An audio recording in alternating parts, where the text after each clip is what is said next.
Bueno, pues vamos a continuar con la segunda parte de esta conferencia, la milagrosa existencia de Israel. Yisrael se dice en hebreo. Yisrael.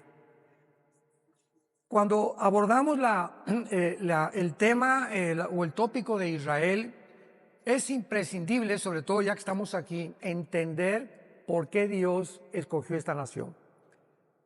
Dios, en primer lugar, es un Dios de orden y es un Dios de diseño. Los cielos cuentan la gloria de Dios, vemos en el universo un diseño, ¿correcto? Y vemos un orden. O sea, la Tierra gira en 24 horas sobre su eje, con una inclinación de 23 grados y medio exactamente sobre su eje, en 365 días alrededor del Sol. Gracias a este movimiento alrededor del Sol, tenemos las 4 estaciones del año.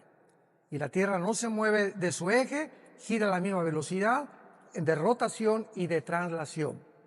Entonces, vemos en todo el universo un orden y un diseño que es imposible de romper. Las galaxias están cada día extendiéndose y durante muchos años los físicos o los científicos o astrónomos estuvieron tratando de determinar si la Tierra giraba alrededor del Sol o el Sol giraba alrededor de la Tierra.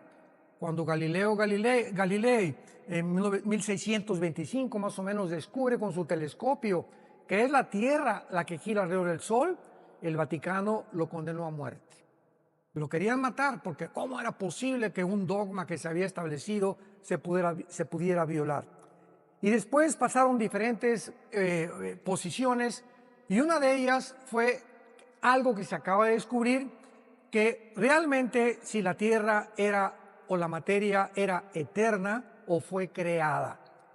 Entonces muchos astrónomos y científicos comenzaron a alegar que pues el universo realmente tenía que haber tenido un principio, y cuando comenzamos a entender la Biblia, por ejemplo en Hebreos capítulo 1 que dice, Señor, los cielos envejecerán, pero tú permaneces igual, nos muestra lo que hasta que se descubrió la primera y la segunda ley de la termodinámica, que es la ley base de todas las disciplinas científicas, porque todo se basa en la primera y la segunda ley de la termodinámica. La segunda ley dice que todo se oxida, que todo se echa a perder, así que la misma física estaba estableciendo que realmente la Tierra tuvo un principio y tendrá un final, que es lo que establece la segunda ley de la termodinámica, tal como la Biblia se adelantó a la física, como se ha adelantado a la genética, a la paleontología, a la antropología, a la astrología, a la antropología, etcétera, etcétera, y a todas las demás disciplinas académicas. La Biblia es maravillosa. Entonces, la Biblia ya predecía hace más de 3000 años que la Tierra tenía que acabarse, el Sol pierde millones de toneladas cada segundo de masa y todo tiende a un deterioro, tal como la Biblia lo profetizó. Muy bien. Una vez que Dios hace todas estas cosas, el orden y el diseño, crea al ser humano. Los ángeles fueron creados antes que nosotros. Y es lógico que al crear al ser humano, Dios nos tenía que dar leyes. Y a Dios le interesaba, por supuesto, que esas criaturas que somos nosotros, pudiéramos estar conscientes de su existencia.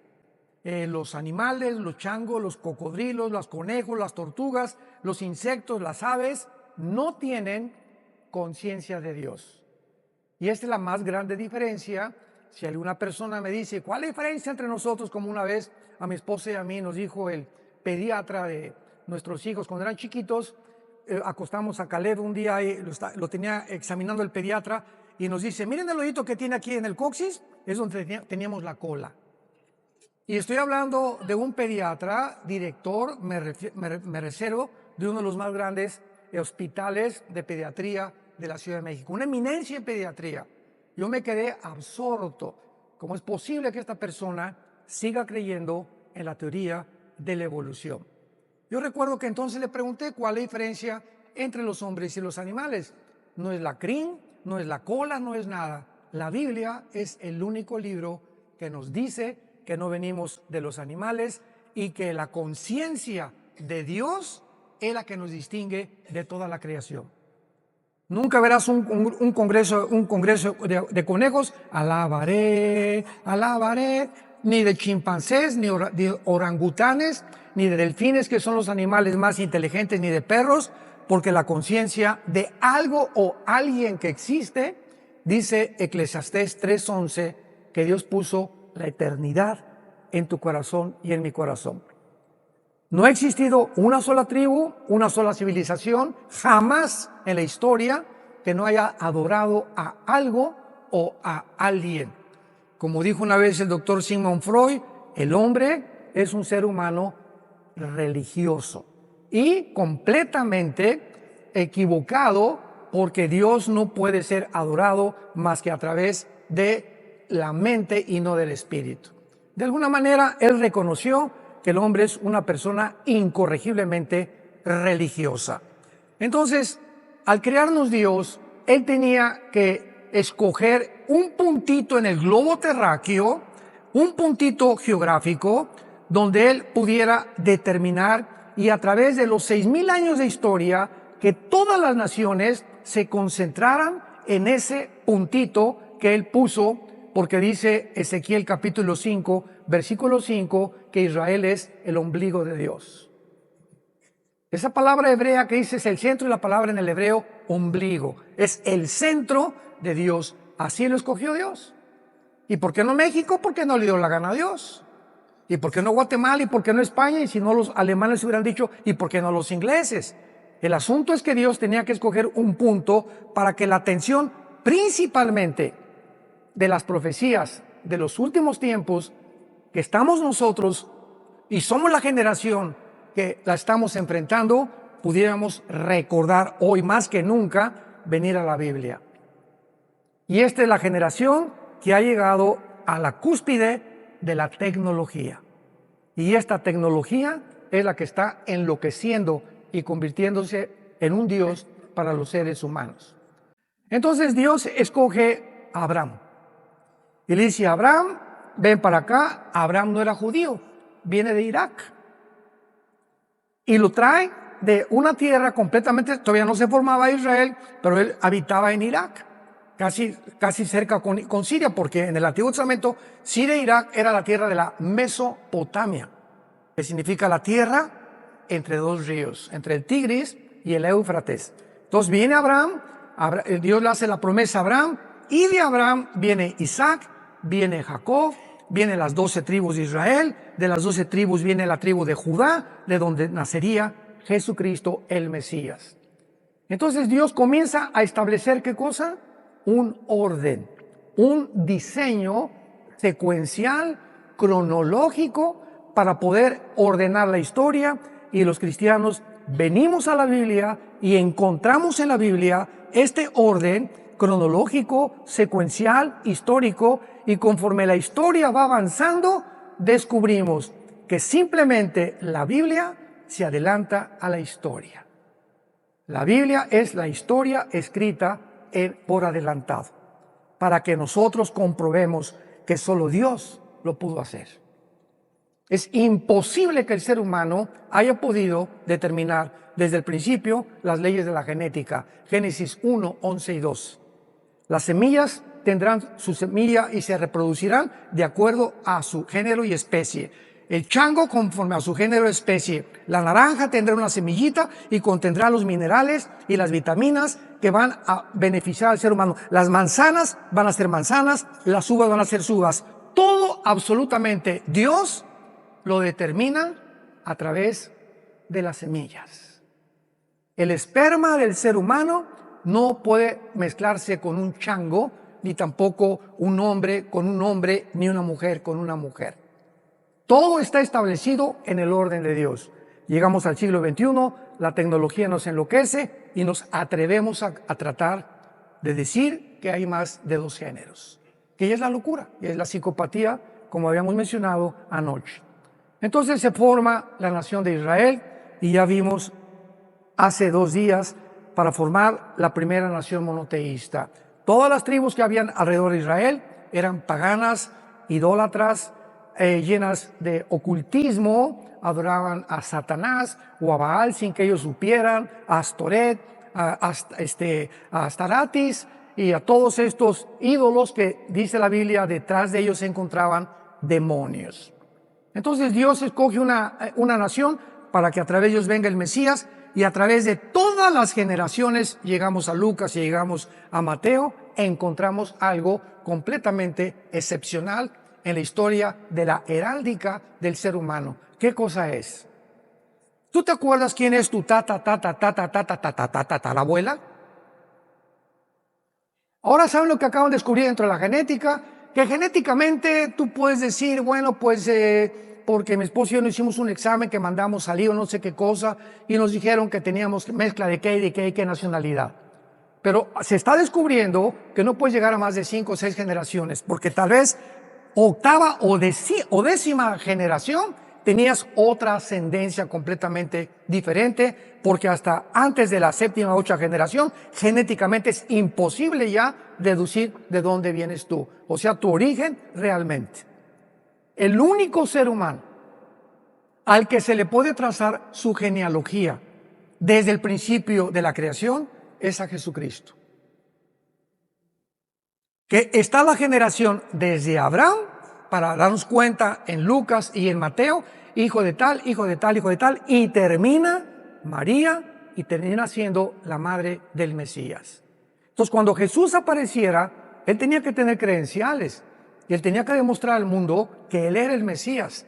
Y cualquier persona que quisiera investigar, historiador o geólogo o antropólogo, la historia y la ascendencia de Jesucristo, la podía encontrar. Es la única persona que se le puede trazar la genealogía desde Abraham. Y lo hizo Dios a propósito para que entendiéramos que a través de esa nación que es Israel, era el único pueblo monoteísta. Y por eso hizo que expulsaran a todos los cananeos, porque se mezcló la genética de los ángeles. Quisieron pervertir la genética en el capítulo 6 del Génesis, produjeron una raza híbrida. Fue el primer intento de Satanás de mezclar el esperma con otro esperma, una semilla con otra semilla, prohibido por las leyes de la genética de Dios. Tú no puedes mezclar un caballo con una burra porque nace una mula y la mula es híbrida. Ya no se puede reproducir porque violó las leyes de la genética de Dios, que hasta 1954 se descubrieron. Hasta 1954. Por el doctor Crick y Watson, premios Nobel de Medicina.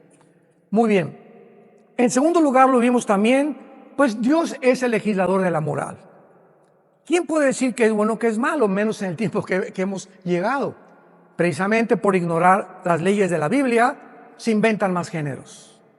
Y nada más hay 2 géneros. Y ya cerrando la Biblia, la biología nos dice que somos macho y hembra, varón y hembra, por el cromosoma Y y por el cromosoma 2X de las mujeres.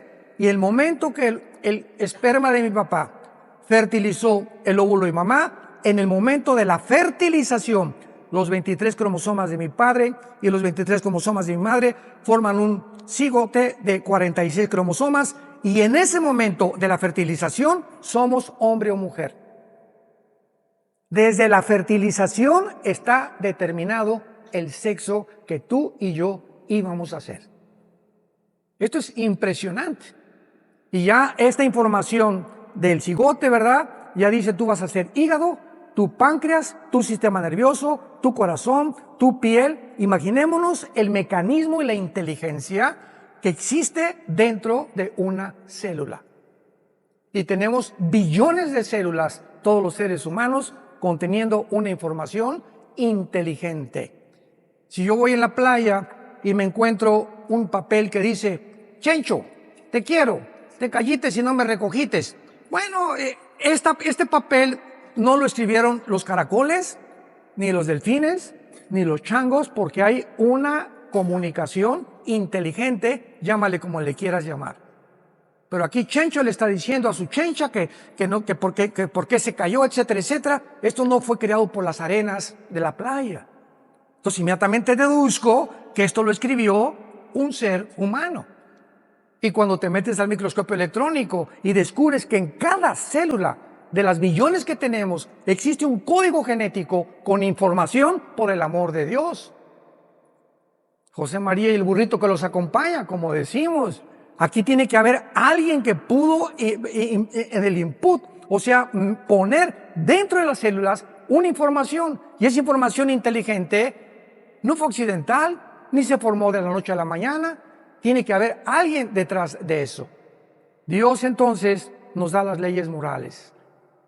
Amarás a tu mujer, no robarás, no fornicarás, no desearás lo que tu prójimo tiene, me amarás con todo mi corazón, etcétera, etcétera. Los 10 mandamientos. Ahí están mis leyes morales, representan mi santidad. Yo soy un Dios santo. Si tú respetas mis mandamientos, te voy a bendecir. Y te irá bien en la vida, en todo lo que hagas. Si yo les dijera ahorita a todos ustedes, ¿quién quiere ser feliz? Solamente un loco diría, no, yo no quiero ser feliz. ¿Quién quiere tener paz? ¿Quién quiere que le vaya bien en la vida? Todo el mundo levantaría su mano. La segunda pregunta que te haría sería, ¿quieres pagar el precio? ¿Cuál es? Ser santo en toda tu manera de vivir. Y cuando hablo de la santidad, hablo del corazón, no de la boca para afuera. Porque Dios conoce las intenciones, lo que pensamos y los deseos que tenemos en el alma. Así que cuando nosotros comenzamos a entender qué es el temor de Dios es la conciencia que Dios las 24 horas del día me observa. Sus párpados ven, sus ojos examinan a los hijos de los hombres. Él sabe lo que tú estás pensando ahorita, con qué soñaste, con qué te levantaste, cuando vas en tu carro, todo absolutamente Dios toma nota.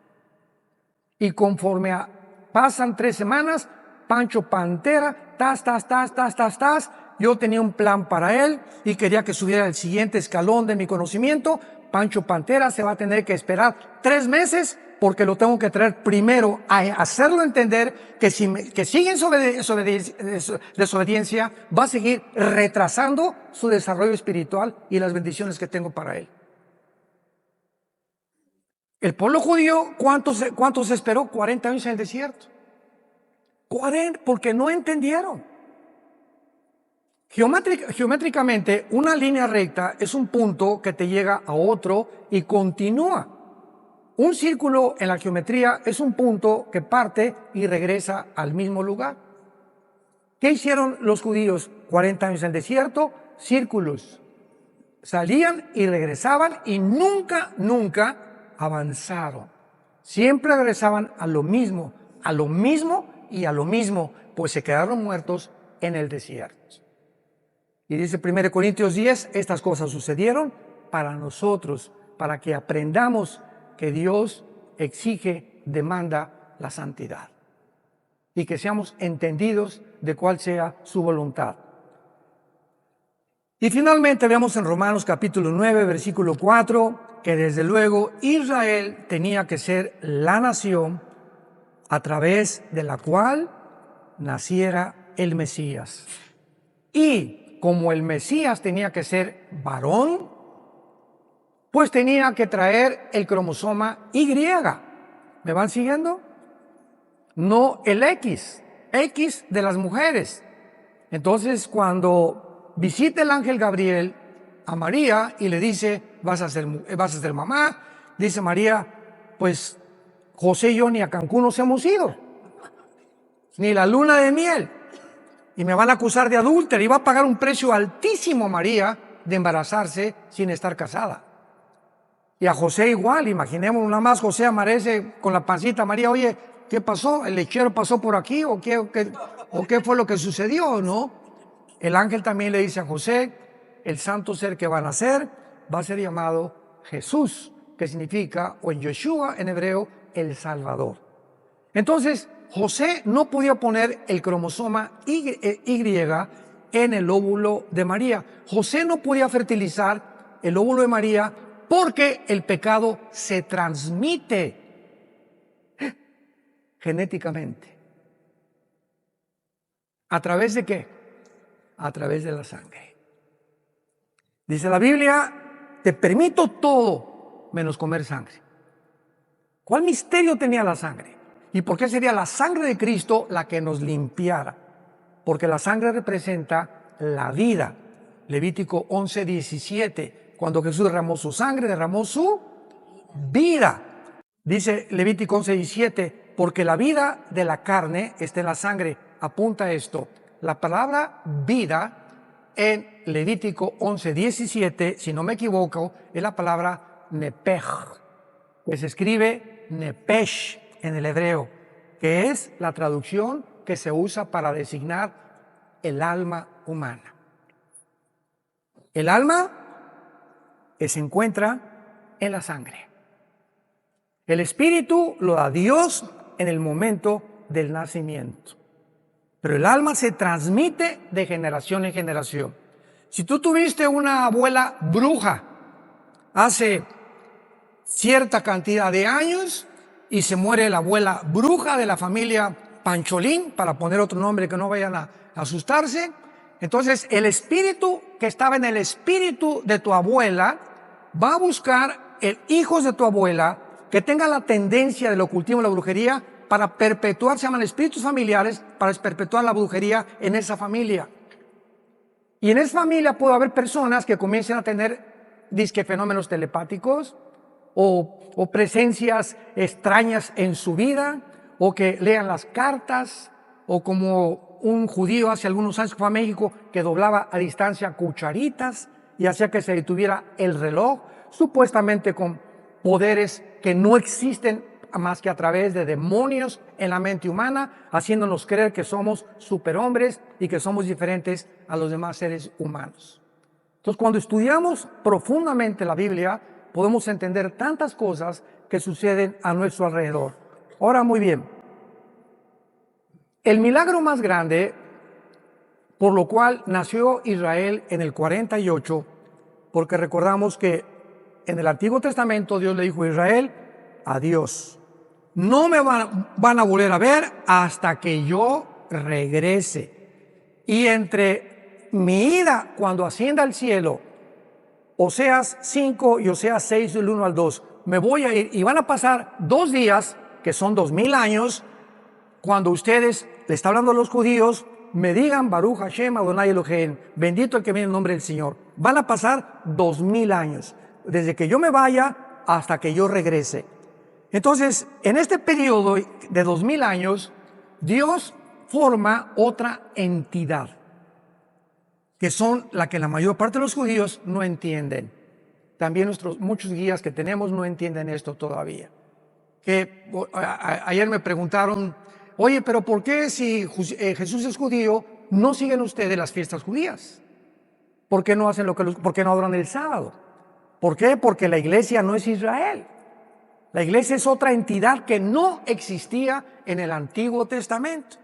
En el Antiguo Testamento el Espíritu Santo al Kodosh bajaba sobre Sansón y le daba fuerzas a Sansón. El Espíritu Santo se iba y Sansón era como cualquier hombre normal. Venía sobre David el Espíritu Santo y escribió el Salmo 22. Dios mío, ¿por qué me has desamparado? Jugaron sobre mis ropas fuertes, mi corazón fue como la cera. Estaba David escribiendo la crucifixión 1000 años antes de que Cristo naciera. Casi 3000 años antes de que Cristo naciera, por la inspiración del Espíritu Santo. Isaías 53.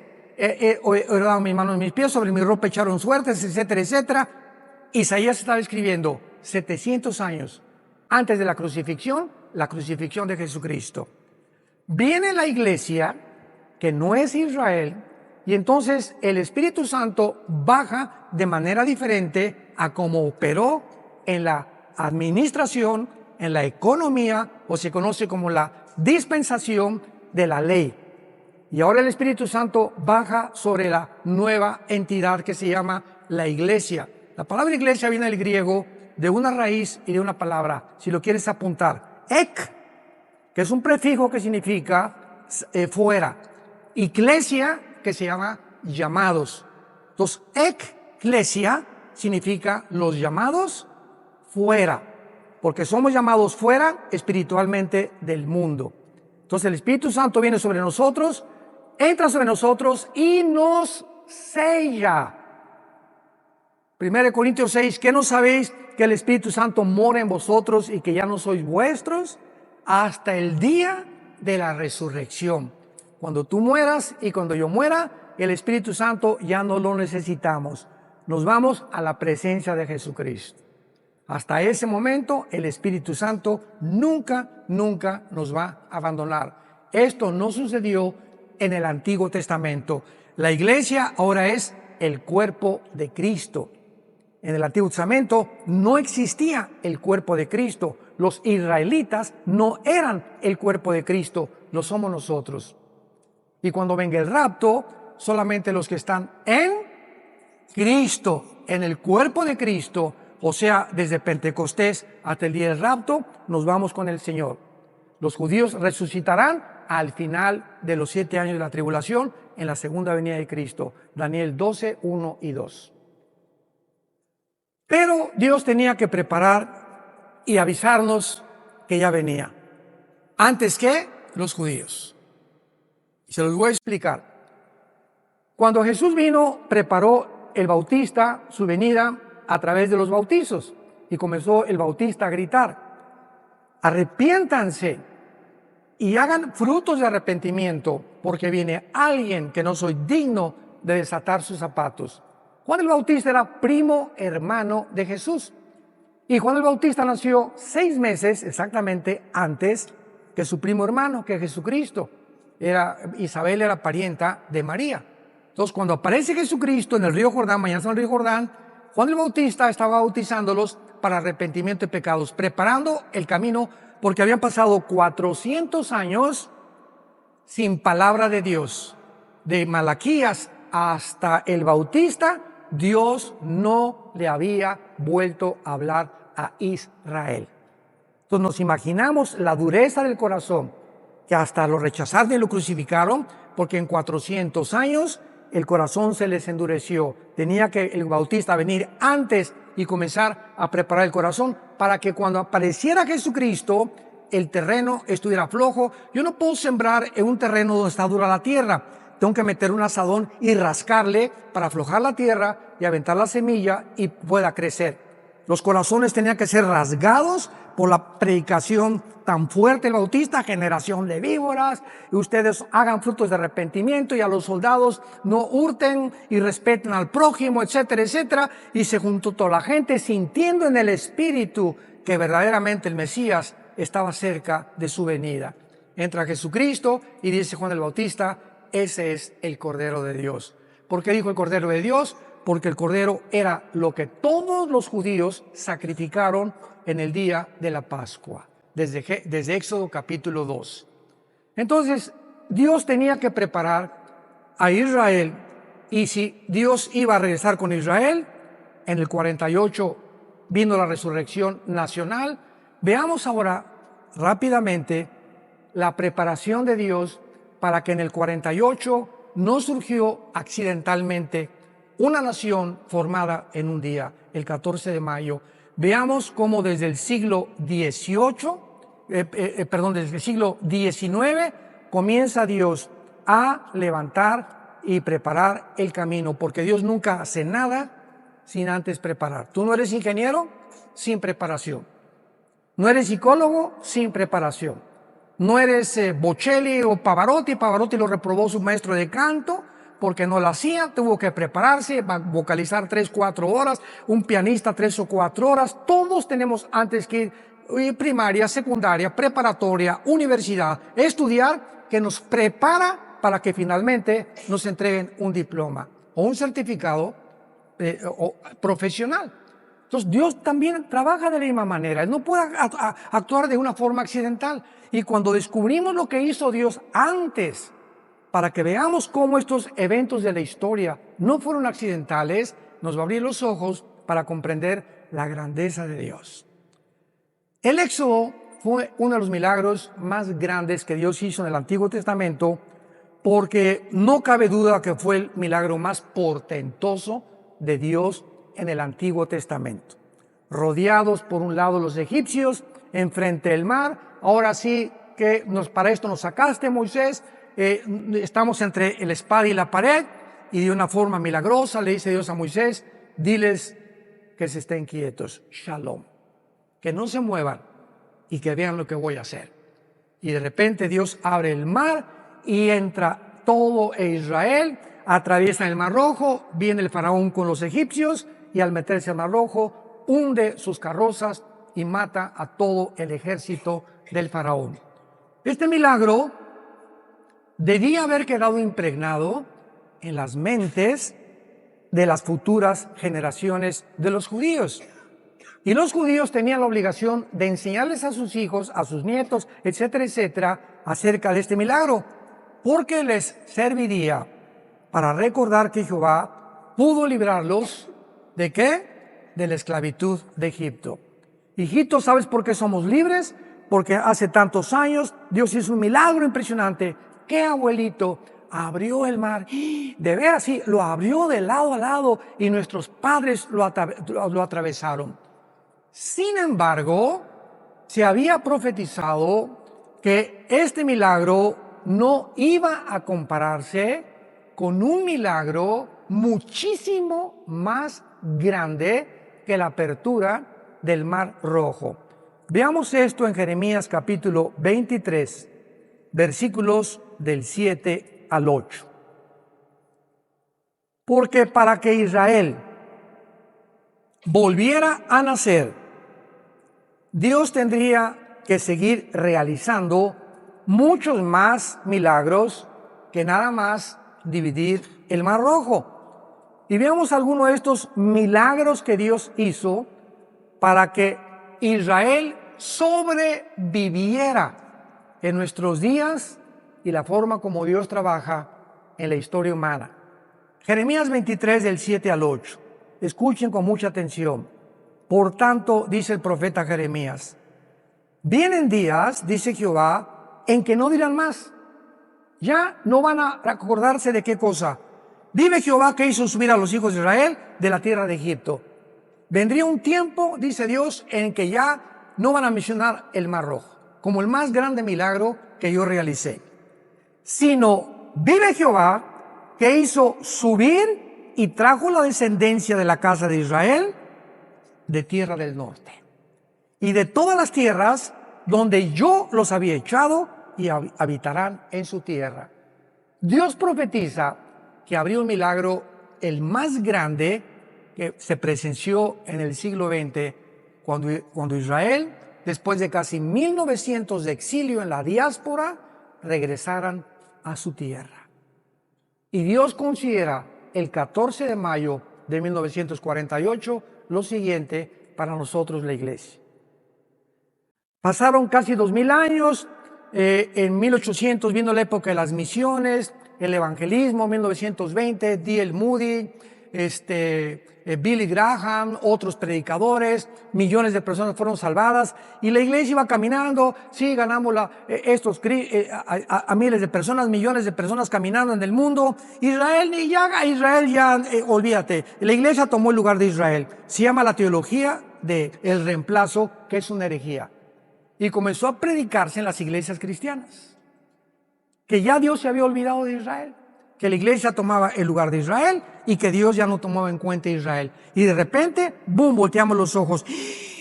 Regresaron a su tierra. ¿Cómo? Sí. ¿Qué significa esto? Que Dios no se ha olvidado de Israel. Y que si está cumpliendo con aquel pueblo apóstata que lo abandonó, que lo crucificó, y regresa a Dios a decirnos, no he acabado con ustedes, a ellos los comienza a sacudir también, y la iglesia, para que abramos los ojos desde el 48 y sepamos que ha comenzado la cuenta regresiva de nosotros. Las profecías de los últimos tiempos no podían cumplirse si Israel no regresara. Si Israel no regresaba, ¿quién iba a construir el templo? La Biblia menciona que va a haber una reconstrucción del tercer templo de los judíos. Si Israel no regresaba, ¿a quién va a perseguir el anticristo? Si Israel no regresaba, ¿cómo podían cumplirse todas las profecías que Dios le hizo a Abraham, Isaac y Jacob, Jeremías, Malaquías, Zacarías, etcétera, etcétera?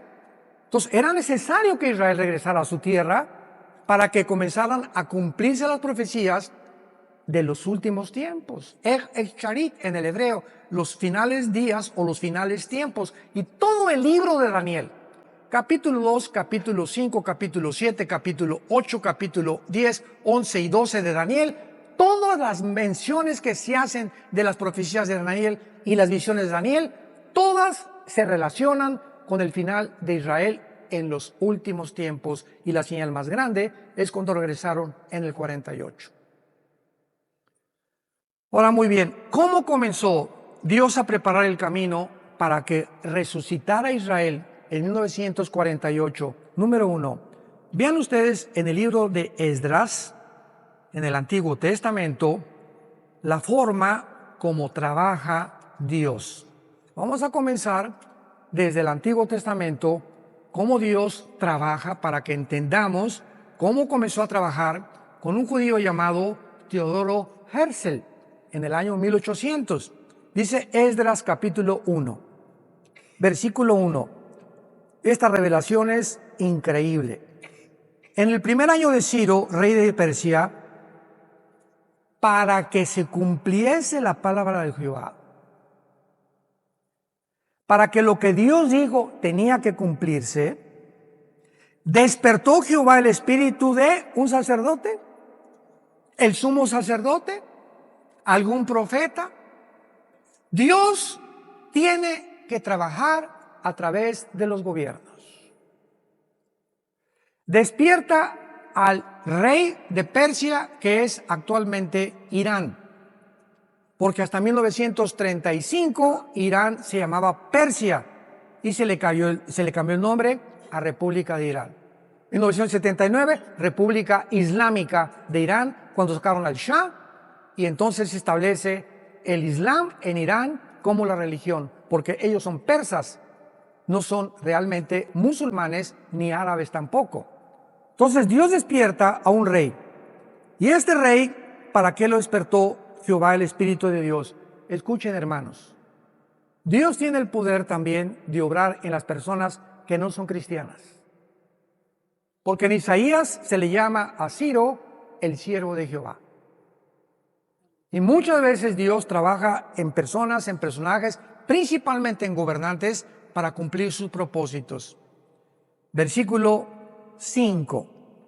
Entonces se levantaron los jefes, ya vemos aquí al pueblo de Israel, se levantaron los jefes de las casas paternas de Judá y de Benjamín, y los sacerdotes y levitas, todos aquellos cuyo espíritu despertó Dios. Subrayen eso los que trajeron sus Biblias. Cuyo espíritu despertó Dios para subir a edificar la casa de Jehová, la cual está en Jerusalén. Dios trabaja con el gobierno, porque si Israel no tenía el apoyo del gobierno, no podía Dios cumplir su palabra. Dios tuvo que concientizar al Dios Artajerjes, Nehemías capítulo 2, para que Nehemías regresara a restaurar las murallas de Jerusalén. Cuando Nehemías se presenta ante el rey Artajerjes de Persia, le dice: Señor, ora, dame gracia ante el rey, porque si tú no me das gracia ante el rey, no se va a cumplir tu palabra. Y Dios, cuando viene Nehemías y le dice, él era el copero del rey, y un copero es el que probaba el vino para que no envenenara al rey. Los reyes antiguamente tenían sus coperos que probaban la comida y las bebidas antes de que ellos se las comieran, para evitar que murieran intoxicados o envenenados. Y Nehemías era el copero de Artajerjes, que era la persona de más confianza del rey, y le dice: dame permiso de irme. Tenía que Dios trabajar forzosamente en el corazón del rey para que Nehemías se pudiera ir, para que se cumpliera la palabra.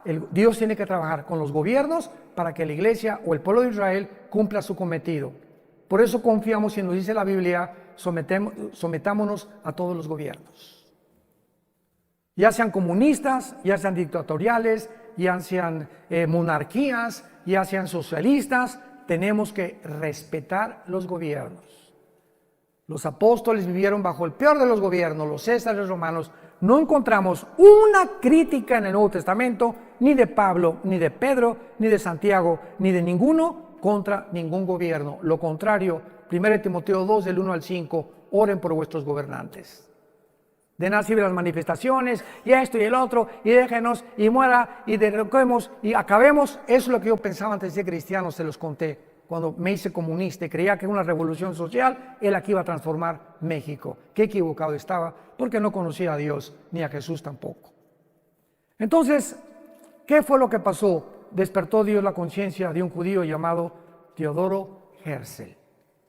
Y vemos nosotros que en el año 1800, más o menos me dijo Isaac, eran como el 90, bueno, entre 85 y 90, este judío lo despierta el Espíritu Santo y comienza él a soñar que Israel ya tenía que regresar a su tierra. Y a principios del siglo XX, entramos al siglo XX, no había ninguna señal que pareciera indicar que Jesús regresara. Al comenzar el siglo XX no había ninguna señal que pudiera decir, nos encontramos en los tiempos finales. La primera en aparecer fue la declaración de Balfour, decretada el día 2 de noviembre de 1917 por Balfour en Inglaterra, donde él apela a la Liga de Naciones para que ya Israel se le considere que regrese a su tierra. Pero había un problema. ¿Cuál es el problema para que regresara Israel a su tierra? Pues que el Imperio Otomano Turco, durante 500 años aproximadamente, gobernó el Medio Oriente. Pero tuvo que venir la Primera Guerra Mundial, otra preparación de Dios, que usó la Primera Guerra Mundial Dios, para que comenzara realmente a despertar el interés en las naciones, que los judíos tenían una nación y que se les tenía que regresar. En 1917 Palestina incluía al Israel moderno y a Jordania, pero en 1923 el general Allenby, inglés, entra a Egipto y derrota al Imperio Otomano. Entonces, de 1923 a 1900 aproximadamente 48, los ingleses dominaban el Medio Oriente, junto con los franceses. Y cuando llega el holocausto de los nazis, ¿qué hizo Satanás? Se acercan las profecías, porque aunque no las conoce todas, él sabe que le queda poco tiempo, dice Apocalipsis. Entonces, al ver todas estas cosas y estos puntos que Satanás, con muchísima más sabiduría que nosotros, hasta ahorita lo podemos comprender nosotros, se da cuenta que Israel está cerca de poder regresar a su tierra. Y si regresaba a su tierra, estaba marcado ya el destino de Satanás y sus ángeles caídos. ¿Y qué hace Satanás? Levanta a Adolfo Hitler. Vean ustedes, los que son historiadores y a los que les interesa la naturaleza humana, o psicólogos o psiquiatras o como les quieras llamar. No existe ningún psicólogo, ningún psiquiatra, ningún historiador que pueda decirnos y contestar esta pregunta. Síganme con cuidado. ¿Por qué Adolfo Hitler, teniendo a Stalin de amigo, un país comunista, teniendo a Mussolini y teniendo a Japón de amigos, Adolfo Hitler, y teniendo enemigos a Inglaterra, a Rusia, a Canadá y Estados Unidos, ¿por qué Adolfo Hitler? Vean qué locura. ¿Cómo es posible que sus más grandes enemigos eran Rusia, era Inglaterra, Canadá, Estados Unidos? ¿Por qué se concentra de repente en un grupito de personas étnicas llamados judíos? No tienen tierra, no tienen armas, no tienen ninguna oportunidad de sobrevivir. ¿Por qué se concentra en ellos con tanto odio? Esto nos demuestra una vez más el plan perfecto de Dios. ¿Qué hizo que Hitler le llamara la solución final? ¿Por qué torturarlos en Auschwitz y en campos de concentración a más de 6 millones? Obsesionado. Tengo que acabar con estos que se llaman judíos. ¿Quién produjo este odio jarocho? en Adolfo Hitler? Claro que Satanás. Así es. ¿Y por qué Satanás produjo esto?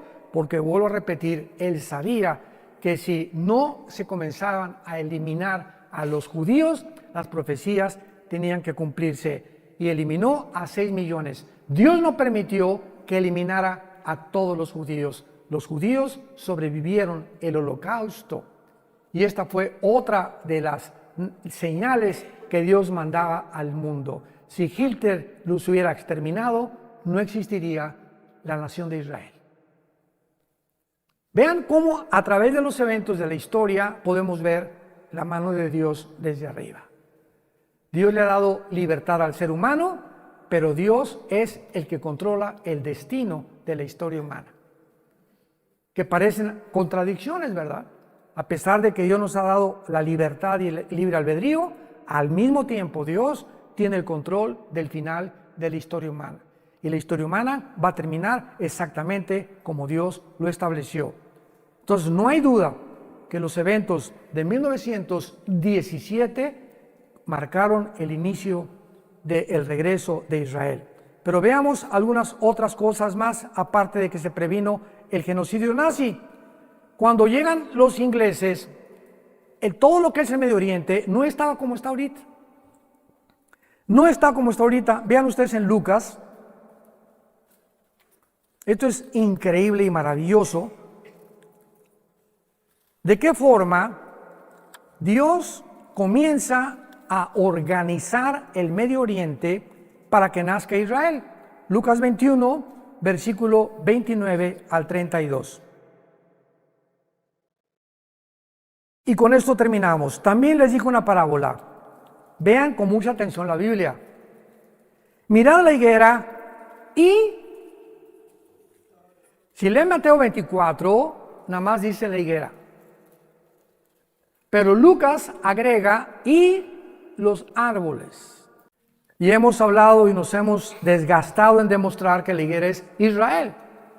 Porque el día anterior Jesús maldice una higuera. Y dice, no volverás a tener fruto. Está maldiciendo simbólicamente a la nación de Israel. Entonces, si la higuera representa un árbol, ¿qué representan todos los árboles? Pero aquí el Espíritu Santo nos fija nuestra atención en no solamente ver la higuera, sino que dice, y todos los árboles.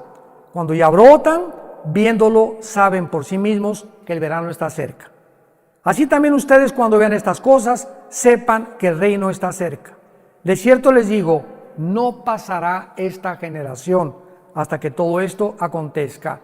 Los ingleses y los franceses se formó el Medio Oriente, todo junto con Israel, en menos de 15, 20 años, tal como lo conocemos actualmente para que naciera Israel. Escuchen esto ustedes, Afganistán se forma en 1919, Egipto 1922, Arabia Saudita 1932, Persia o Irán 1935, el Líbano 1943, Siria y Jordania 1946, Israel 1948. En menos de 30 años, en el siglo XX, se independizan y se forman las naciones que forman actualmente el Medio Oriente y que tenían que existir para que Israel resurgiera y renaciera y resucitara, y estas naciones alrededor se convertirían en sus más acérrimos enemigos. Formaba parte del plan de Dios, porque en el 48 vienen las naciones árabes a atacarlos, los judíos nombran a David Ben Gurión presidente de Israel, Estado soberano libre, y al otro día, el 15 de mayo, a las 6 de la mañana, los atacan los árabes, aún con el permiso de la Liga de las Naciones, que no eran las Naciones Unidas. 1956 viene otra guerra, el 67, vamos a hablar de ello, es la guerra más milagrosa de la historia, de acuerdo al general Schwarzkopf, que fue el presidente de la cadeta de militares West Point y que fue el general de la guerra del Golfo Pérsico, que dirigió todos los ejércitos, 29 ejércitos contra Saddam Hussein para sacarlo de Kuwait. El general Schwarzkopf dice en su libro, en sus memorias, en la historia de la milicia y de las guerras, nunca ha habido una guerra tan milagrosa como la guerra de 1967, la guerra de los 6 días. Y le preguntaron, ¿por qué? Y contestó ahí en su libro el general Schwarzkopf. Y dice así, porque los israelitas tenían 12 a la 15ª potencia de salir vivos. ¿Conocen ustedes lo que se llama la ley de las probabilidades? Aquí seremos 300 personas. Pregunta, para que podamos entender y terminamos en este momento. Si nos rodea, somos 300 personas. Si nos rodea un ejército de 5,000 soldados, con ametralladoras y tenemos nosotros 20 rifles. Dentro de las leyes de las probabilidades, ¿cuántas tendríamos de salir vivos? Ninguna. Son las mismas probabilidades que en junio de 1967 los rodearon 22 millones de árabes a los judíos, dirigidos por el presidente Nasser de Egipto. Se comunicó con el presidente de Líbano, de Siria, Irak. Al final el rey Hussein lo engañaron que iban ganando, y se involucra Jordania también, 5 naciones árabes, sobrepasando de una forma espectacular a los judíos. Los judíos en 6 días toman los aviones. Hasta ahorita son los mejores pilotos del mundo. Y el primer día se van sobre Egipto a las 5:30 de la mañana, cuando estaban dormiditos, y en 1 hora barrieron toda la aviación de Egipto. Se fueron con Siria, barrieron todos los aeropuertos de Siria. Se fueron contra el Líbano. El 4.º día no había aviación de los enemigos. ¿Por qué? Porque desde el aire se pelean las batallas con la oración. Esto todo es un símbolo increíble del cristianismo. Y ya que habían acabado desde el aire con todos los aviones, se subieron a los tanques de guerra. Y era una desarticulación de todos los ejércitos, que en 6 días a 22 millones, casi de 5 naciones árabes, las vencieron. ¿Saben por qué ganaron en 6 días? Porque el 7º tenían que descansar. Hasta con eso, esto es increíble. Cuando uno se traslada y uno comienza a ver, como ahorita estamos en Israel y vemos todas las maravillas y no comprendemos su historia, no nos podemos maravillar tanto como en estas noches. Mañana nos vamos a maravillar más, porque estamos descubriendo que Dios demuestra a través de la nación que Él existe. ¿Por qué escogió Dios Israel? Porque es la evidencia más grande de la historia de la existencia del Dios Todopoderoso que tú y yo servimos a través de su Hijo Jesucristo. Te damos gracias, Señor, por tu palabra en esta noche.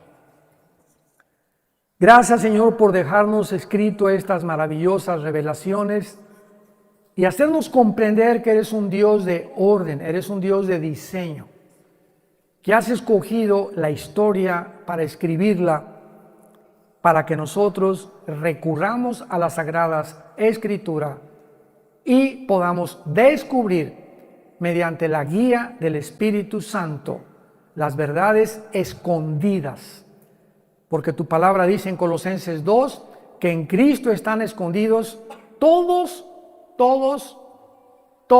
los tesoros de la sabiduría y del conocimiento.